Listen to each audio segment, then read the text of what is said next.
ঠেলামৰা আৰক্ষী থানা এলেকাৰ তেলিয়া গাঁৱত ২৭ জুনত এগৰাকী ১৫ বছৰীয়া কিশোৰীক অশালীন ইংগিত দিয়াৰ লগতে নিৰ্যাতনৰ অপচেষ্টা চলোৱাৰ অভিযোগ উঠিছে আনাৰুল ইছলাম নামৰ এজন যুৱকৰ বিৰুদ্ধে। ইয়াকে লৈ যোৱাকালি বিয়লি ৪ বজাৰ পৰা ঠেলামৰা আৰক্ষী থানাত কেইবাটাও হিন্দুত্ববাদী সংগঠনে তীব্ৰ প্ৰতিবাদ সাব্যস্ত কৰি পৰিৱেশ উত্তাল কৰি দিলে। উল্লেখযোগ্য যে ঠেলামৰা আৰক্ষী থানা এলেকাৰ তেলিয়া গাঁৱত কাম কৰিবলৈ যোৱা মুছলমান যুৱক এজনে পথাৰত গৰু এৰাল দিবলৈ অহা এগৰাকী হিন্দু কিশোৰীক নিৰ্যাতনৰ চেষ্টা চলোৱাৰ অভিযোগ উঠিছে। ওদালগুৰি জিলাৰ মাজবাটৰ দলবদ্ধ ধৰ্ষণ আৰু শোণিতপুৰ জিলাৰ অৰুণ বাগিচাত ২৪ জুনৰ দিনা ধৰ্ষণৰ প্ৰতিক্ৰিয়া মাৰ নৌযাওঁতে পুনৰ ২৭ জুনত শোণিতপুৰ জিলাৰ ঠেলামৰা আৰক্ষী থানা এলেকাৰ তেলিয়া গাঁৱত সংঘটিত এই ঘটনা।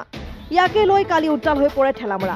আনকি প্ৰতিবাদকাৰীসকলে ১৫ নং ৰাষ্ট্ৰীয় ঘাইপথ অৱৰোধ কৰে।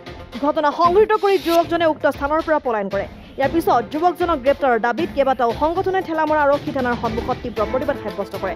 অভিযোগ অনুসৰি আনাৰুল ইছলাম নামৰ যুৱক এজনে তেলিয়া গাঁৱৰ এগৰাকী ১৫ বছৰীয়া কিশোৰীক প্ৰথমতে বেয়া ইংগিত দিয়ে। ইয়াৰ পিছতে কিশোৰীগৰাকীৰ হাতত ধৰি টনা ওটৰা কৰে। ইয়াকে লৈ কালি বিয়লি উত্তপ্ত হয় ঠেলামৰা আৰক্ষী থানা।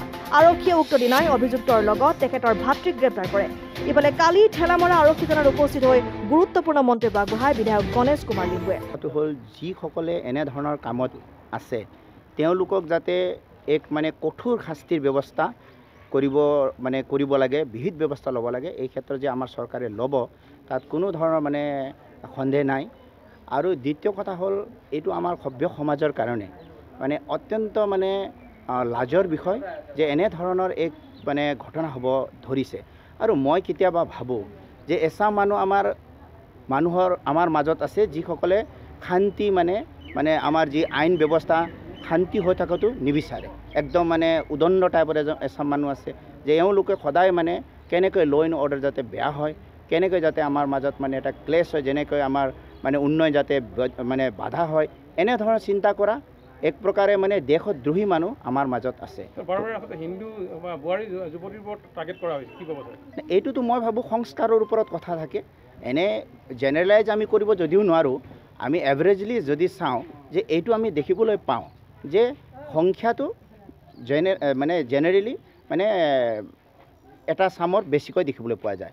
সেইকাৰণে মই ভাবোঁ এওঁলোকৰ যিটো সংস্কাৰ, সমাজৰ সংস্কাৰ বা ঘৰৰ সংস্কাৰ, এই সকলোবিলাক মিলিয়েই এজন মানুহ যে চিন্তাধাৰাটো নিৰ্মাণ হয়। তো এই ক্ষেত্ৰত ক'ৰবাত নহয় ক'ৰবাত তেওঁলোকৰ কম হোৱাটো মই দেখি পাওঁ।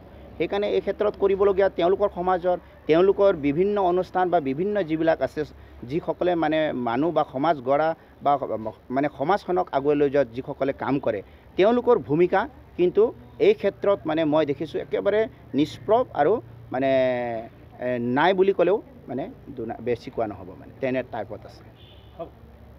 ঢেকীয়াজুলিৰ পৰা প্ৰশান্ত বৈশ্যৰ ৰিপৰ্ট, অসম আদিত্য।